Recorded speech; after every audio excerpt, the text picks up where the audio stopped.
si Dieu existe, et il existe,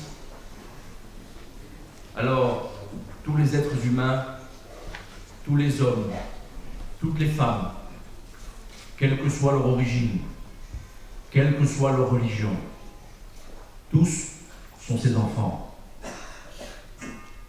Et lorsque on invoque son nom, quelle que soit la langue dans laquelle on le fait, alors il entend les prières que nous lui adressons. C'est pourquoi nous avons voulu, ce soir, ici, dans ce haut lieu du judaïsme toulousain, la grande synagogue de l'espace du judaïsme, Echal David, cette cérémonie à la mémoire de l'ensemble des victimes, des chrétiens, des musulmans, des juifs, de ceux qui croient et de ceux qui ne croient pas, de toutes ces âmes qui ont été enlevées, victimes de la barbarie. C'est éclairé par ces 17 bougies que je voudrais vous délivrer ce soir un message de paix, un message d'espoir, mais également des paroles qui, empreintes d'une grande émotion, seront également une parole de colère. Au début des années 2000, lorsque les Juifs se faisaient insulter, que des synagogues brûlaient, que des rabbins, des enfants, à la sortie d'un centre communautaire ou d'une école juive étaient frappés, la société française répondait par l'indifférence. Lorsque nous avons alerté en disant « synagogue brûlée, République en danger », nous n'avons pas été davantage entendus. Des milliers d'agressions plus tard, lorsque Ilan Halimi a été kidnappé, torturé, brûlé, tué, parce que vous le savez, c'est bien connu, les Juifs ont de l'argent. Dans les rues de France, à Toulouse, à Paris et ailleurs, nous étions seuls. Nous n'étions pas entendus. Lorsque, quelques mois plus tard, c'était Sébastien Selam, un jeune disque jockey dans les cités, qui lui aussi a été égorgé par un de ses amis d'enfance, qui, après avoir crié Allahu Akbar, l'avait assassiné. La police avait conclu à la démence. Ce meurtre restera pour toujours inexpliqué, non jugé, non expié. Il y a un peu plus de 2 ans,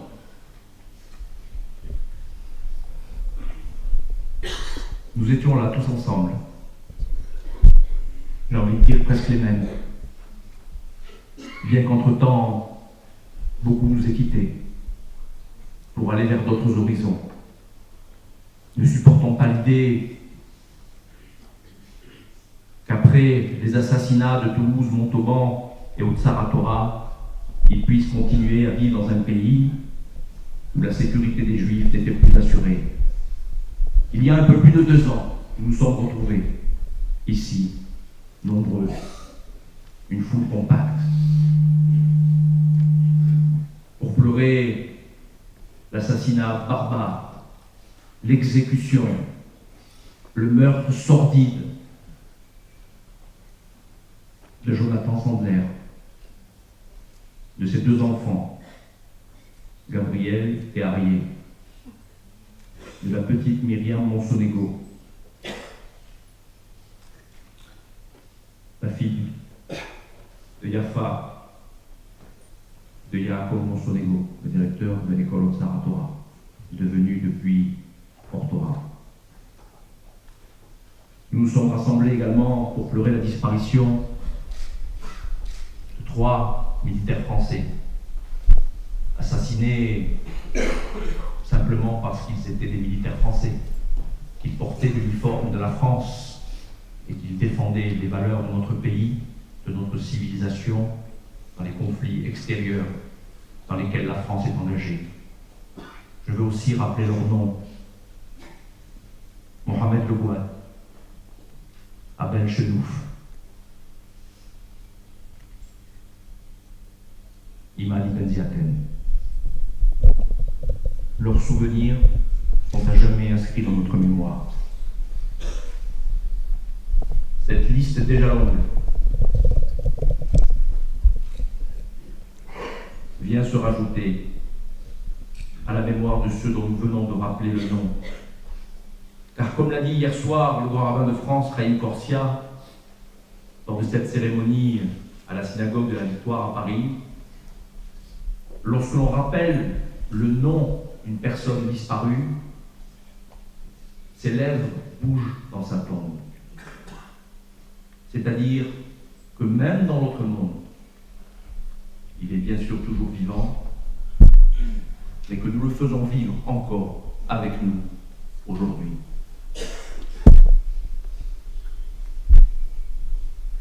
« 26 victimes plus tard », ce chiffre est éloquent, symbolise beaucoup de choses dans notre tradition.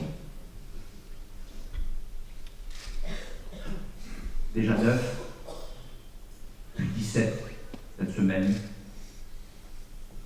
Les terroristes qui veulent nous anéantir, qui veulent anéantir notre civilisation, notre société, nos libertés, notre démocratie, ont écrit en lettres de sang le nom du Dieu qu'ils prétendent servir. 26, c'est la valeur numérique du Dieu miséricordieux, du Père de tous les enfants, de celui qui pardonne et de celui qui absout.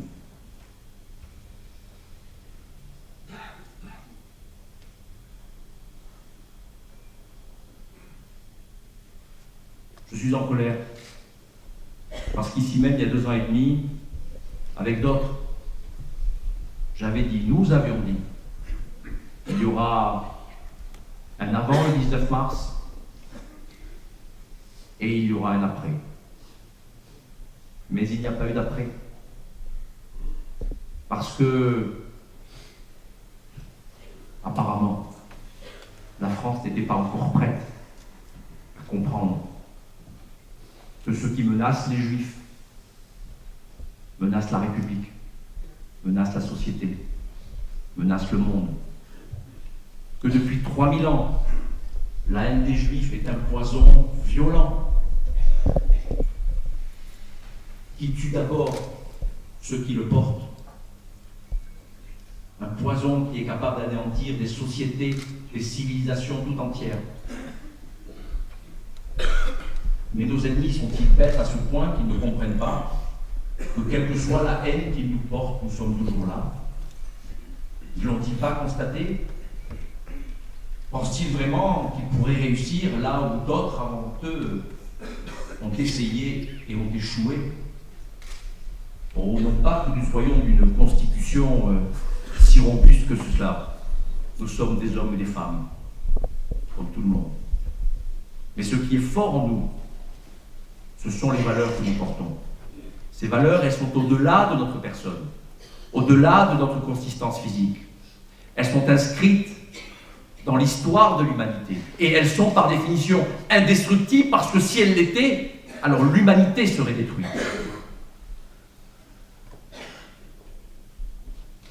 La haine des Juifs prend des formes toujours différentes.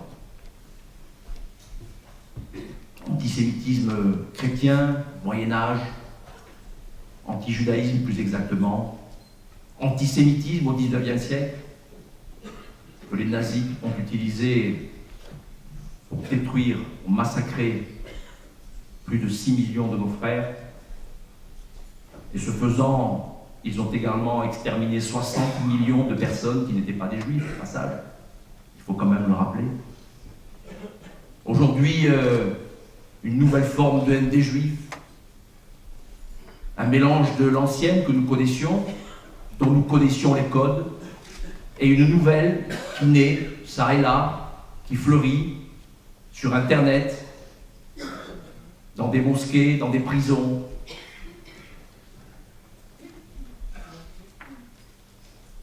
Une haine qui s'appelle antisionisme, détestation d'Israël. Le pays dont on parle le plus dans tous les cénacles internationaux, le pays qui à lui tout seul totalise plus de résolutions et plus de condamnations que tous les pays du monde réunis.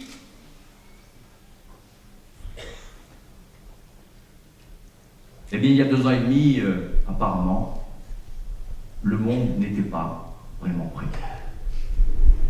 Et il ne l'était pas davantage il y a 6 mois. Souvenez-vous, lorsqu'au mois de juillet, prétextant des manifestations de solidarité avec les Palestiniens de Gaza, alors qu'Israël était en guerre contre le Hamas, une organisation terroriste, et pas contre les Palestiniens, des milliers de manifestants sont descendus dans les rues, criant mort aux Juifs, cassant tout sur leur passage, détruisant les bâtiments et les monuments publics, voulant incendier des mosquées, des synagogues, lapsus révélateur. J'y reviendrai. Voulant incendier des synagogues. Mais la France n'était pas prête non plus, puisque ça n'a pas suscité tant de réactions que cela. Il y a quelques semaines encore, à Créteil, un jeune couple a été agressé. Une jeune femme violée. Et en tout et pour tout, pour protester, il y a eu un peu plus de 1000 personnes qui se sont réunies devant la mairie de Créteil pour dire sa solidarité avec ce jeune couple qui avait été agressé. Emmanuel Valls avait dit qu'il avait honte que la France n'ait pas davantage réagi. Depuis des mois, des dizaines de milliers de personnes sont massacrées, égorgées, décapitées, des femmes vendues sur les marchés aux esclaves, des enfants violés, kidnappés. Et vous avez vu des manifestations dans les rues de France, d'Europe ou d'ailleurs? Vous avez remarqué une quelconque indignation face à cette monstruosité, à cette barbarie qui est en train d'exterminer les chrétiens d'Orient et les minorités qui vivent en Irak, en Syrie et ailleurs? Nous sommes stupéfaits devant ces horreurs qui nous sont livrées dans les médias et sur les réseaux sociaux. Et personne d'entre nous n'avait vraiment réagi. Mais il s'est passé quelque chose, mes amis.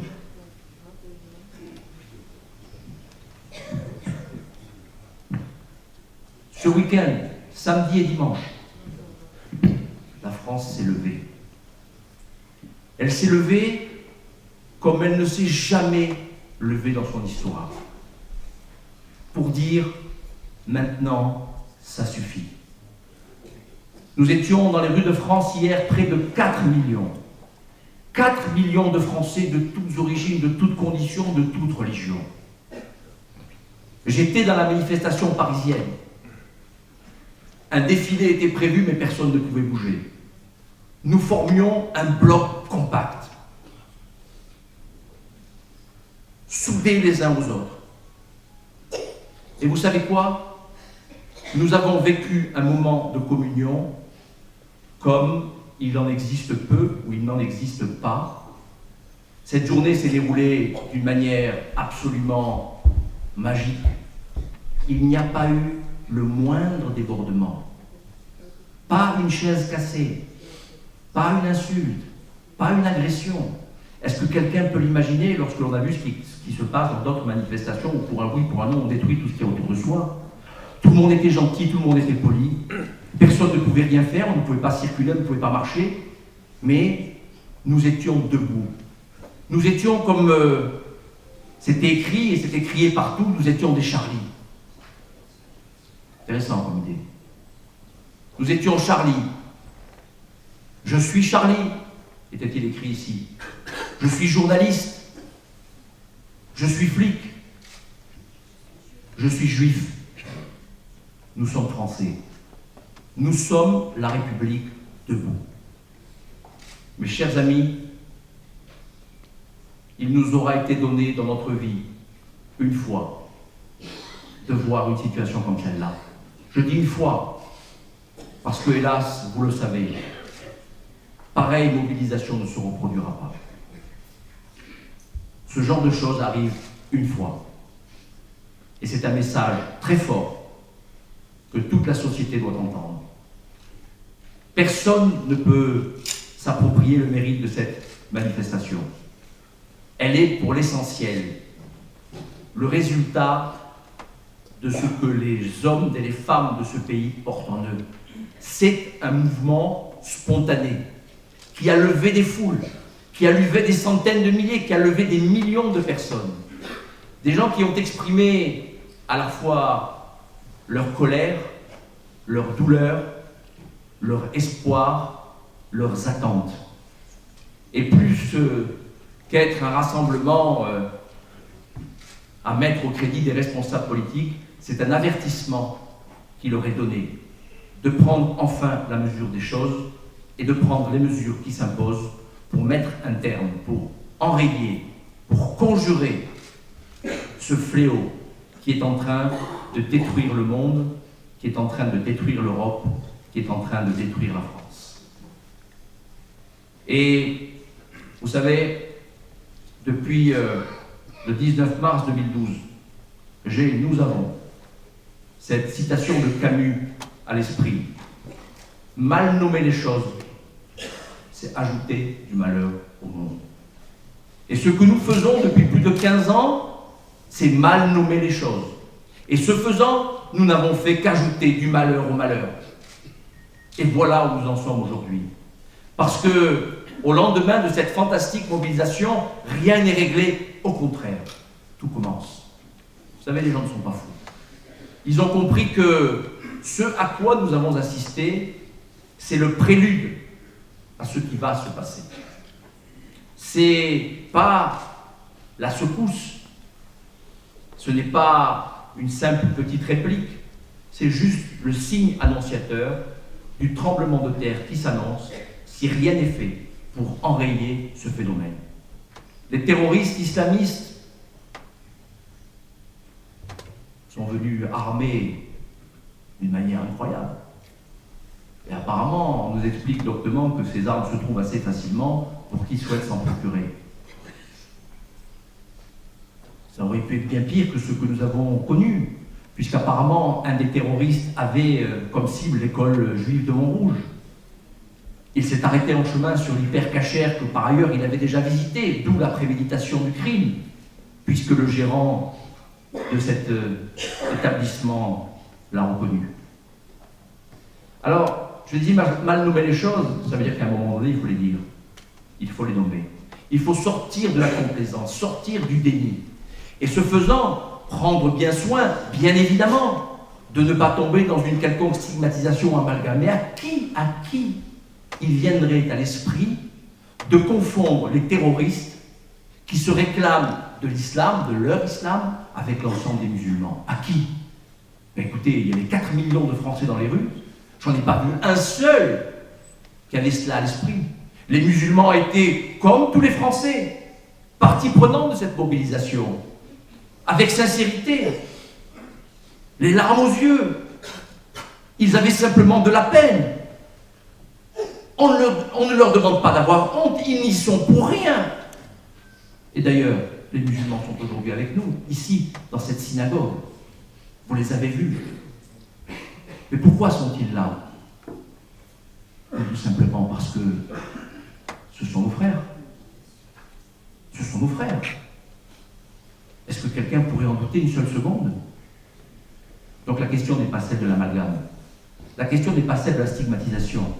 La question, c'est celle, effectivement, de l'islam radical, qui est une monstruosité, qui se développe à partir d'un certain nombre de textes de l'islam qui sont instrumentalisés par des fanatiques, par des gens qui relèvent de l'esprit sectaire. Et cette monstruosité, qui vise-t-elle d'abord? Les musulmans, qui sont les premières victimes. Par milliers, dizaines de milliers, centaines de milliers. Ce sont eux les premiers, ce sont eux qui souffrent. Et notre action, elle vise d'abord à nous solidariser avec toute cette immense majorité des musulmans du monde, qui sont nos frères, et qui veulent se débarrasser de ce fascisme-là. Ils n'en sont pas les responsables, ils en sont les victimes. Pour autant, dire, comme je l'ai si souvent entendu, que l'islam n'a rien à voir avec ça, ça n'est pas possible. Il faut voir la réalité en face. Lorsque l'on veut soigner un problème, il faut d'abord le nommer, l'identifier, pour pouvoir trouver le remède qui correspond. Et dans ce combat, nous sommes avec les musulmans, nous sommes avec les chrétiens, nous sommes avec tous ceux qui sont des républicains, des démocrates, des gens qui veulent la liberté, qui pensent que leurs enfants méritent mieux qu'une vie misérable, où qu'elle soit dans le monde. C'est ce que nous devons dire, c'est ce que nous voulons dire. Et nous attendons à présent des pouvoirs publics, sans aucune complaisance, qu'ils disent les choses et qu'ils prennent la responsabilité de réparer les dégâts de ces décennies de complaisance, de ces décennies de non-dit, de ces décennies de discours émollients qui n'ont fait qu'endormir les gens en leur disant « Ne vous inquiétez pas, tout va bien ». La première des responsabilités de l'État, c'est la sécurité. Et la sécurité, non pas simplement des institutions juives, bien qu'elles soient, et vous l'avez vu, parmi les premières visées, puisque c'est une sorte de fil rouge de la haine. On tue des soldats, mais on tue aussi des enfants juifs. On tue des journalistes, mais on n'oublie pas de tuer aussi des juifs, parce qu'il faut faire bonne mesure. Parce que ça fait partie de la feuille de route des extrémistes, de s'en prendre à ceux qui portent le message de la liberté, de ceux qui portent le message de « je suis ». Je suis, c'est l'affirmation de l'être. Je suis, c'est la liberté, c'est la capacité qui est donnée à tout homme de pouvoir proclamer ce qu'il est, qui il est, à se définir lui-même. Je suis, c'est le nom de Dieu, tel qu'il nous a été révélé dans la paracha de cette semaine. Je suis, dit Dieu à Moïse quand il l'envoie libérer les Hébreux d'Égypte. Tu diras à Pharaon, tu diras aux enfants d'Israël, je suis m'a envoyé. Voilà pourquoi le « je suis Charlie » sonne bien à nos oreilles. Même si nous savons, nous ne sommes pas tous des Charlie. Mais enfin, ça veut dire quelque chose. Des millions de Français qui se lèvent et qui disent « je suis », j'affirme mon identité, j'affirme ma liberté de décider et de choisir ce que je suis, ce que je veux être et ce que je dois devenir. C'est ça la force de l'humanité. Et c'est ça que les terroristes veulent tuer. Ils veulent un ensemble qui soit indifférencié, sorte d'esprit moutonnier que l'on peut conduire à la baguette. Et la première des responsabilités, c'est donc la sécurité. J'entends que le gouvernement, monsieur le préfet, va mobiliser l'armée pour protéger les écoles juives, les synagogues, les lieux sensibles de manière générale. Que ne l'ont-ils fait plus tôt? Nous l'avons dit il y a 2 ans et demi, la police ne suffit pas, envoyez l'armée. L'armée, c'est pour créer les conditions de la sécurité pendant que le gouvernement, les services de renseignement, les services de police font la deuxième partie du travail. Chercher les meurtriers potentiels et les mettre hors d'état de nuire. Pour cela, il faudra bien sûr, certainement, et il y a des parlementaires ici, réviser nos textes de loi pour donner plus de moyens aux forces de l'ordre, afin d'interpeller tous les djihadistes, apprentis djihadistes, potentiels djihadistes, futurs djihadistes, ceux qui sont partis, ceux qui sont revenus, ceux qui ne sont pas encore partis, mais qui sont ici, chez nous. Car dans cette guerre qu'on nous annonce, nous ne bouterons pas l'ennemi hors de nos frontières, puisque l'ennemi, il est à l'intérieur. Les djihadistes, les terroristes, sont des jeunes Français, nés en France, qui ont grandi à l'école de la République. Et donc, il va falloir faire ce travail d'identification et de mise hors d'état de nuire. Et puis, le combat contre cet islam radical, il est planétaire. Il va se faire avec tout le monde. Et la plupart des pays arabes ont compris, les pays musulmans ont compris également que ce danger, c'est aussi leur responsabilité. Et ils vont donc s'y atteler. Mes amis,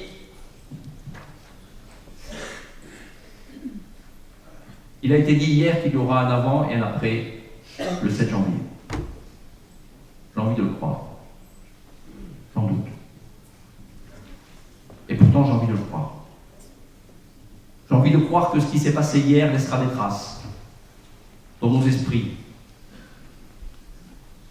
Et que, au-delà des effets de communication que l'on peut trouver dans une mobilisation comme celle d'hier et d'avant-hier, il y a une vraie volonté qui va finir par s'exprimer. Je veux croire que les 17 personnes qui sont tombées ces derniers jours, 17 c'est la valeur numérique du mot tov, du mot bon. Qu'est-ce qu'il y a de bon dans la mort de 17 personnes? Dites-le-moi. Je veux croire que du bon, du bien pourra sortir de cette épreuve.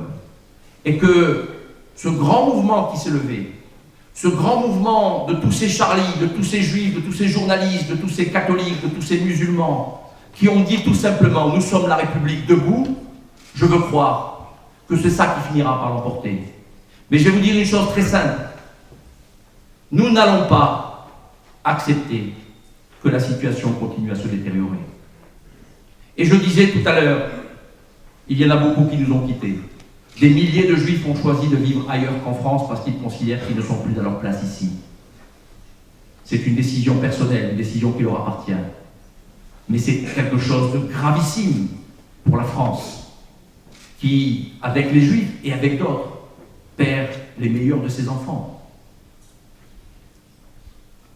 Alors,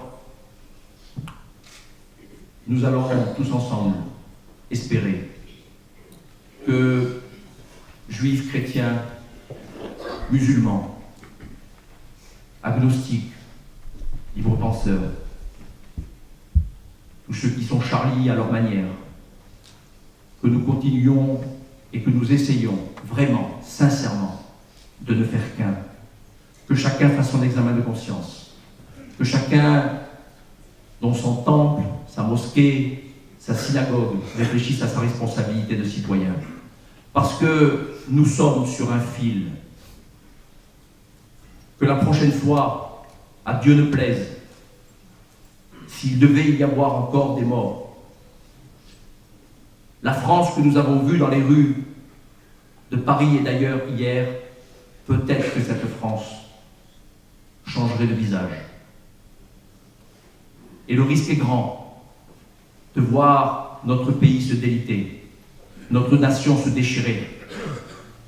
Et n'oubliez pas qu'il y a aussi des conséquences électorales à ce type de situation. Et nous ne voulons pas voir notre pays tomber entre les mains des extrémistes, quels qu'ils soient. Tout à l'heure, le lapsus, et je termine, c'est pas la peine de t'étouffer, Franck, j'ai vu que tu toussais. Je disais, en parlant de l'incendie des synagogues, j'ai dit l'incendie des mosquées. Parce que c'est la même chose, mes chers amis. Les lieux où on prie Dieu doivent être des lieux de paix. Et quand ils ne le sont pas, c'est qu'on ne prie pas Dieu. Ceux qui veulent défendre l'honneur du prophète en massacrant des innocents ont une bien piètre idée de ce qui est l'image de leur prophète. Et nous pensons que les textes sacrés, ils sont sacrés. Ils ne sont pas parfaits. Ils sont juste sacrés. C'est à chacun de nous qu'il appartient de les interpréter, de les rendre compatibles avec l'esprit d'humanité qui doit être en chacun de nous.